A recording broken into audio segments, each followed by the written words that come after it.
So I love it when I get to be here on the last Sunday of the month because I get to wrap up the theme, which this month the theme was the power of living a balanced life.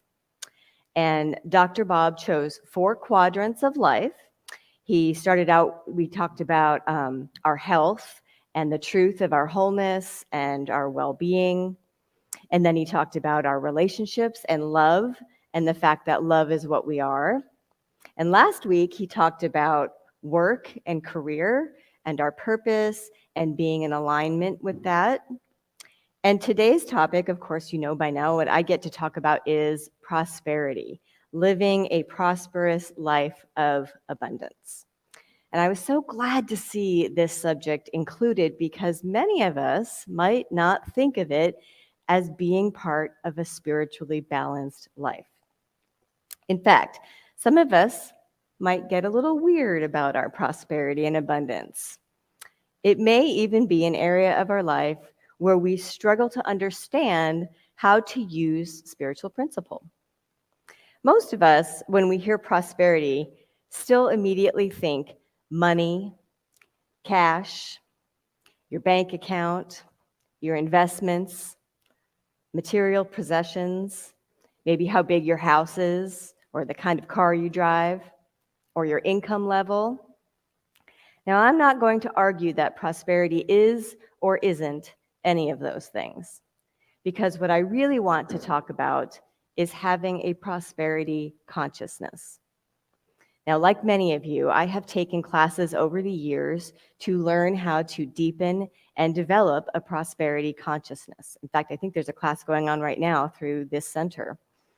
Now, studying this is how I came to understand what prosperity really is. It's a divine principle, it's spiritual law, it's a state of mind, and it's a naturally occurring process. Prosperity is actually a demonstration of life, aka God in action or spirit in action. And when we choose to see it this way, we actually start to see examples of prosperity everywhere. So let me give you a pretty random, specific example. We're going to talk about peaches for a minute. We're in Georgia, we're in the peach state, so it's appropriate. Peaches are not only delicious, but they are a perfect illustration of prosperity in action. Now, I don't mean just any peach. I want you to think about that elusive, perfect summer peach. You know, the kind I'm talking about where they're not too hard, it's not too soft, it's sweet and it's juicy. It's the kind of peach that when you get one and you eat it, you have to go right back to the store to try to get 10 more because they're that good. I love them. Now, if I've got a beautiful peach in my hand, I might start to wonder, where did this peach come from? Why is it so delicious? How did I end up with it? And the answer I might receive is, it's all God, or spirit, it's all prosperity. So let's take this journey for a moment. I am not a farmer by any means, but it's my understanding that peaches grow on trees. Peach trees grow from a seed.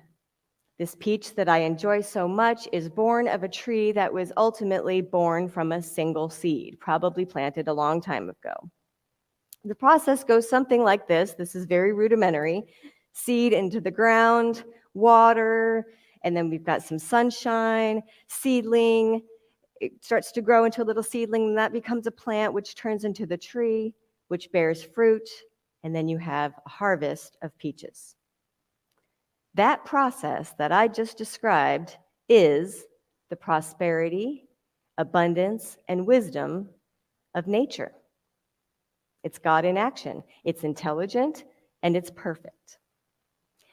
But this miracle, which I think it's a miracle, doesn't happen without human help. After all, the farmer had to plant the seed. The farmer's life, God in action. We're all God in action.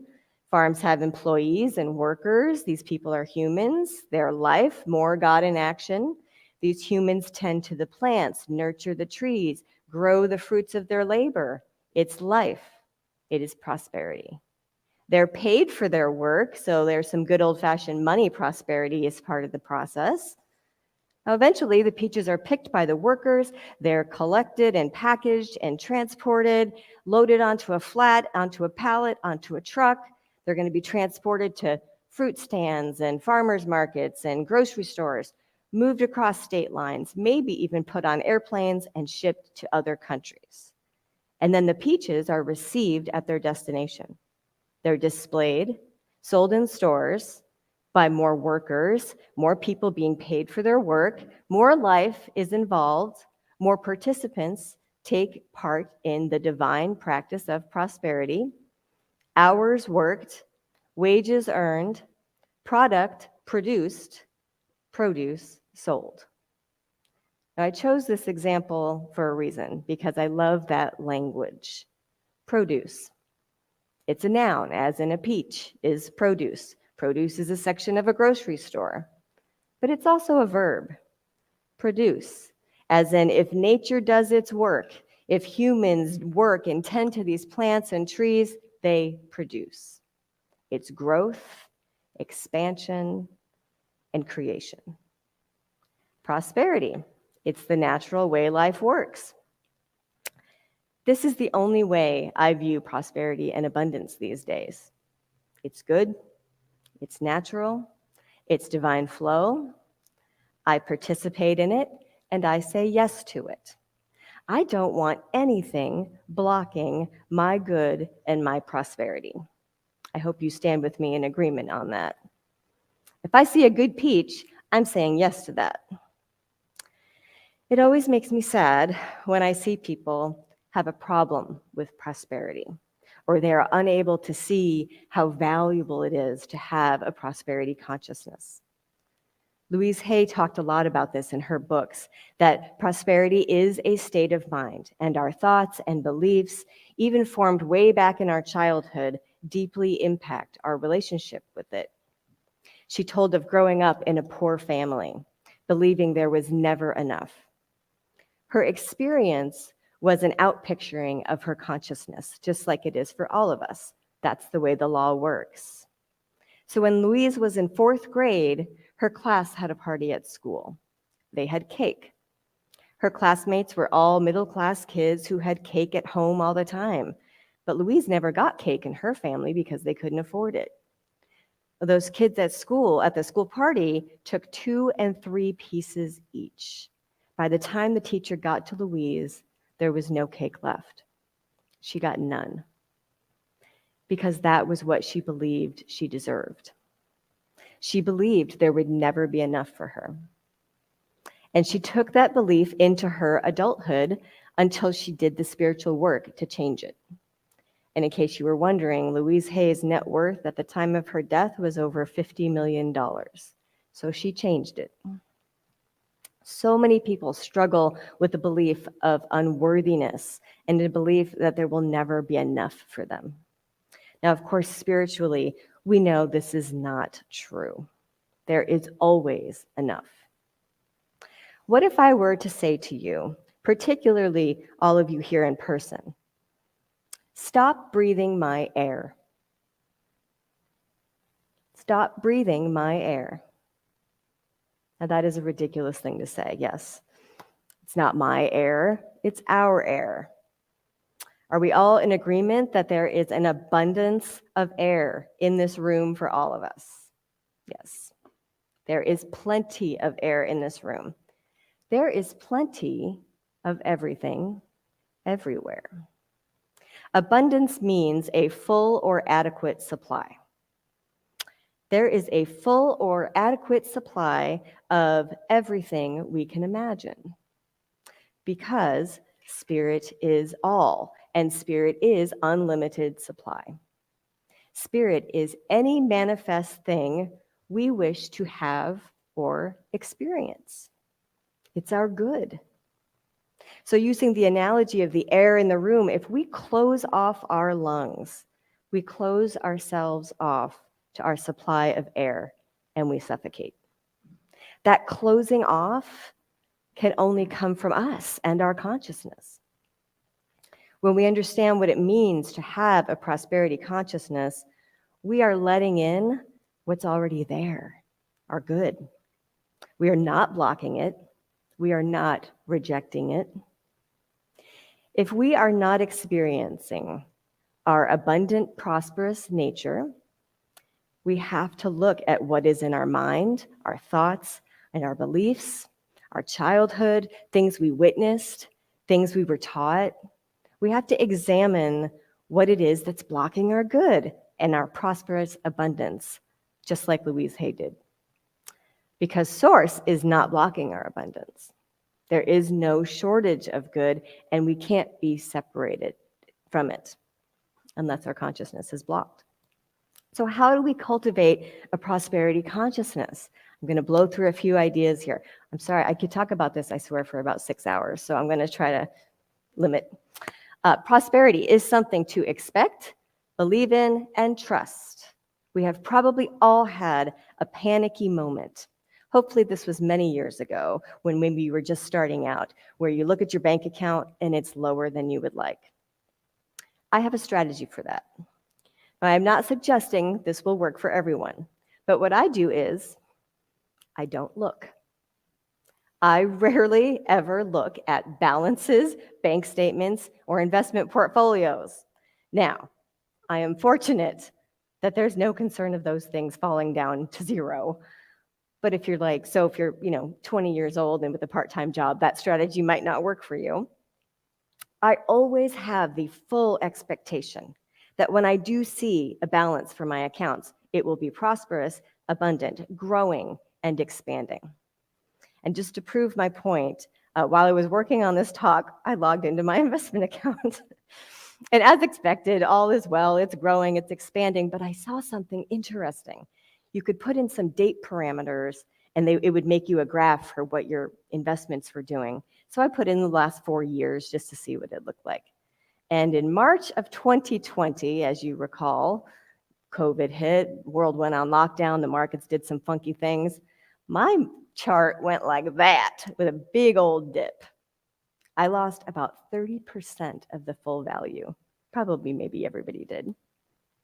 Now, it's all back up and it's higher than that, but my point is I never logged in and saw that dip. I never let the experience of that loss, that fear, that lack even enter my consciousness. Now, the grown-up goal might be to have a high enough prosperity consciousness that you might see the dip and not let it affect you. That's what I'm working on next. Prosperity is something to pay attention to. Now, that sounds like the exact opposite of what I just said. But what I mean is pay attention to it, not from a panicked, fearful place, but in a joyous way, like when we were thinking about where the peach came from. Prosperity is all around us to notice and to witness. It's something to pay attention to in order to have gratitude for it. You know, when you're thinking about the farmer who picked the peach that you're enjoying, that is gratitude. Prosperity is something to participate in. We all know our role in this, how the law of circulation works. We give, we receive. Prosperity is always moving and in flow. We should have hands that are open because they are ready to give and ready to receive. Prosperity is something to affirm. Some of you might be familiar with Stretton Smith's 4T Prosperity Program that's taught in many Unity churches. It's a 12-week course that teaches people how to improve their prosperity consciousness. The 4 T's are tithing, your time, talent, and treasure. Again, giving. But one of the homework assignments for the class is to repeat the affirmation, I am prosperous, 200 times a day out loud. That's a lot. And I just did it begrudgingly at first. It took me a while to get going, but I really did this homework assignment. I would take a walk outside by myself in nature and say it out loud, and it becomes a mantra. And while you're saying that over and over again, you can't help thinking about all the ways that you are and can be prosperous.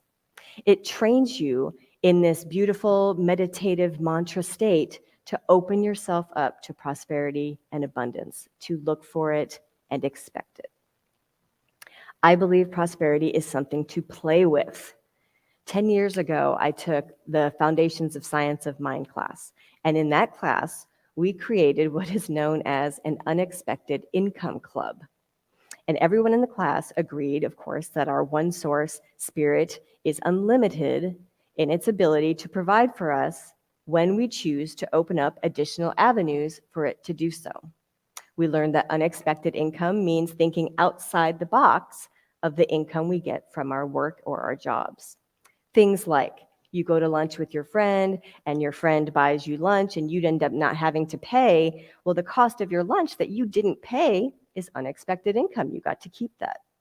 If you're planning to make a big purchase and you go to the store and suddenly the thing you're about to buy is 50% off, that other 50% is unexpected income. You get to keep it. If you find $1 on the ground and nobody's around, unexpected income.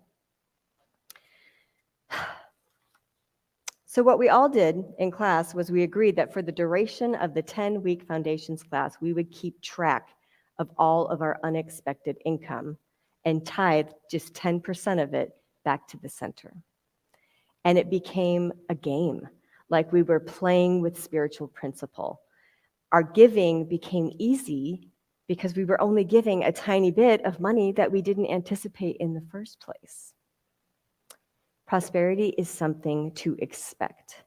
I always have the expectation that when an unanticipated bill appears, the unexpected income to pay the bill will also appear. My favorite illustration of this happened to me about 7 years ago. I was living in one of the nicest rental houses I've ever lived in, a beautiful neighborhood, and it was one of the first times in my life that I consciously chose the more expensive place to live, because I found these new thought principles. And I knew I deserved to live there. I knew I was worthy of that home and that I could afford it, even if sometimes it was a little tight financially. For some reason, when I signed the lease and moved in, the owner of this home was very particular about me having all the utilities put in my name. Beyond just power and cable, he also wanted the water bill put in my name. And I remember it was such a hassle because the water company said, only the owner can do this. You can't do this. I couldn't just call and put it in my name. So he had to handle it. And he jumped through all these hoops and got the water bill put in my name. And I remember thinking that was strange. Well, a few weeks later, my dryer blew up and I had to buy a new dryer. And I spent $400 on it. I had to put it on a credit card. I didn't have the money for it. But I reminded myself that when an unexpected bill shows up, the unexpected income will also show up. And this sounds like I'm making this up, but I swear it's true. A week later, in the mail, I got a check for $400 from the water company. And I called them and said, what is this about? Why are you sending me all this money? And they said that there was like a lawsuit from the neighborhood that the water company had been mischarging this whole street and the whole all neighborhood.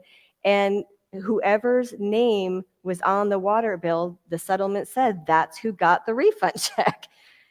So I wasn't going to argue anymore. I said, thank you very much. And that covered my dryer completely. It was wonderful.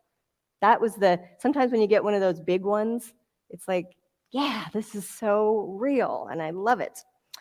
Another spiritual practice that can help cultivate a prosperity consciousness is creating a vision board. Now, I've used vision boards successfully in the past to attract all kinds of things, including my prosperity and abundance. And what I had done, this was years ago, was I took my bank statement. This was back when I was still looking at bank statements. And I took white out and covered up the balance. And I wrote in with black marker, $10,000. That was my goal back then. I wanted to see $10,000 in my account. Well, within a few months, I had $12,000 in my account. And I was so amazed and so proud of myself. And I remember my husband, who was my boyfriend back then, looked at my vision board and said, you need to learn how to write some more zeros. And that's really what I want to leave you with today, because he was right. My challenge to you is to think about where in your prosperity consciousness you can come up with a bigger ask. There's a quote from the Science of Mind that says, how much good can you receive? As much as you can believe. Why aren't you asking for something larger, bigger, or greater? Why not ask for more? Let's try that today for fun. Having a bigger ask does not take away from someone else's good. We know this. It doesn't make you greedy because our supply is endless and unlimited. Prosperity is part of an abundant, balanced life. It is wonderful. And so are you, and so am I, and so it is. Thank you.